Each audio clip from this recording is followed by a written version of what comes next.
Sino po rito ang nakarinig na ang bawang, literal na bawang ay mainam na kainin at maganda sa ating kalusugan for health benefits like pampababa ng blood pressure, and natural antibiotic po ang bawang kung inyo pong i-research.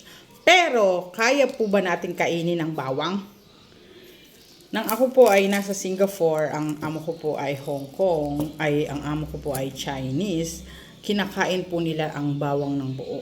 At napakasarap po nung tikman ko kasi akala ko maanghang. Napakasarap po nung kanilang bawang. Wala pong kalasala, wala pong kaanghang-anghang. Para ka lang umangata ng singkamas. So ngayon po ituturo ko sa inyo para po ang bawang ay makain ninyo ng walang anghang. So ito po, gumawa po ako, balatan nyo po yung bawang. And then, alam nyo naman po, ang honey ay maganda rin sa ating kalusugan, di po ba? Isang kutsaritang honey ay napakainam po sa atin. So, ang ginawa ko po, binalatan ko yung bawang.